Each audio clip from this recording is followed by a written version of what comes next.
Hello everyone and welcome to my page, Messages from Venus. I'm going to be uploading a shitload of videos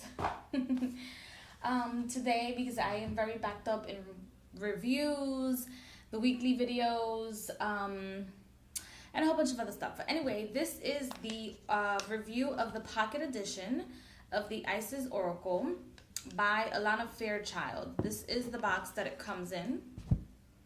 This is the back of the box. This is a Blue Angel publication. If you guys don't already know about this deck is, there's a larger version of this deck, and the artwork is by Jimmy Manton. So there's a larger version of this deck out there that has, of course, larger cards, and it doesn't bring the extra the guidebook. Now this deck, because it doesn't bring a guidebook, it has these two cards. They're like extra cards that talk about, you know, copyright, blah blah blah, and other pocket-sized decks that they have. I thought that the Mary, I would love for them to do a Mother Mary Oracle pocket size. I'd be very, very interested in that. If not, then I'll get the bigger size. But I'm going to wait a couple of months, maybe until the summer, to get it. This is the introduction to what the cards are and how to use the deck. Then, if you are aware of Jimmy Manton's artwork, you guys know how his artwork is. I have no issue with it. I think it's fantastic. The only thing about this oracle that I really don't like is that they use the name Isis, right? Her name was not Isis, her name was Osset, but I can explain that in another video. However, the imagery of ancient Egypt, not of her, but of, they look, these symbols, these type of symbols like this in the deck, the hieroglyphs, symbolism is perfect. However, the imagery that they use of the goddess, aka of the goddess Osset, aka Isis, is very Greek looking ish. I guess maybe that's their perception of how she looked, but if you look at statues and things that were left behind, this clearly was not her face. Just so you guys know. And of course, this deck cannot be totally and completely completed if it didn't have Horus in it, and Heru is also in here. If you study Greek mythology, you would know what I'm talking about. But I have no issue at all. The meaning of the cards and the name of the cards are in the back, so that might be deterrent for some people. The backs of the cards have different colors. I don't think this deck is doing it any justice right now. It has like pastel colors in the back. Like this. The meaning of the cards are, if you have the original card size deck, it has the meaning and it has like keywords at the bottom. This has the entire section that is within that book, or within the guidebook that the cards bring. Let's see. They're glossy. They are glossy.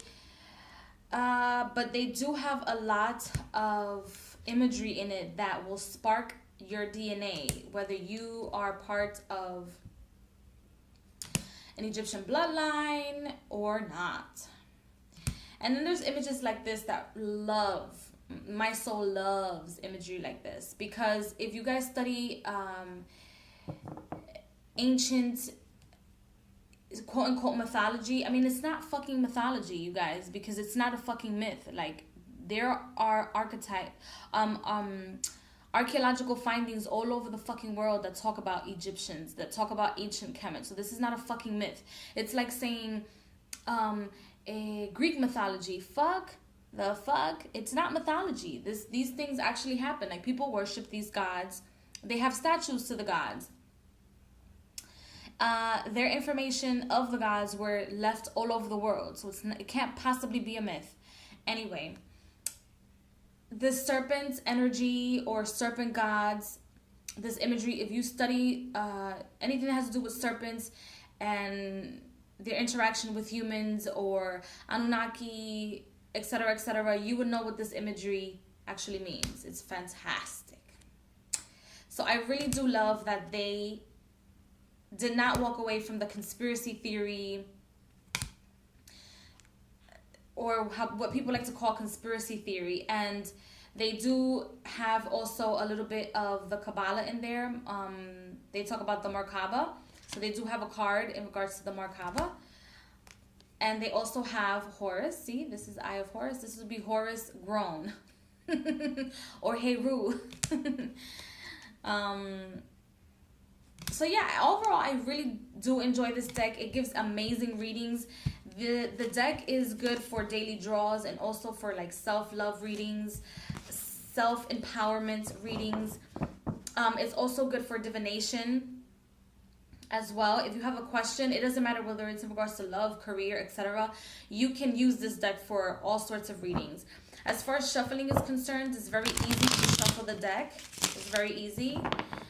You can do a riffle shuffle, you can do a side shuffle, you can do an overhead shuffle, and it'll be just fine. And when you first purchase the cards, they do stick a little bit, but it's only because they're a little glossy, but that's fine.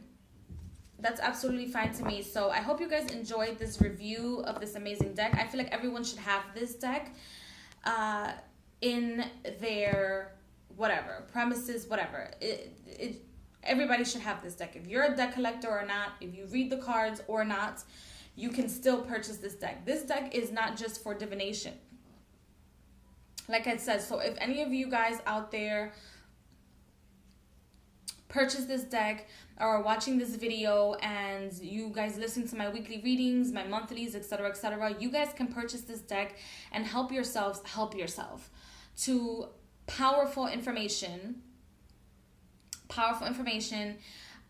It inspires you to do research on quote-unquote Egyptian mythology. It really, really does, because you're going to want to know what the symbols mean. You're going to want to know what the archetypes are. And this deck is not just a feminized deck or a feminine deck. It also includes the divine masculine as well. So it's very, very highly recommended. I will not trade this deck. This deck is not going to be sold at all. I will not keep the box. It's just fairly new. I've kept it in there because it's been on my altar and I've been doing workings with it. So once I'm done with the workings, then I will put it in a pouch. And I need to find like a nice pouch for it, not a regular pouch like this one, or I forgot what you call these. Anyway, you guys know what a sachet.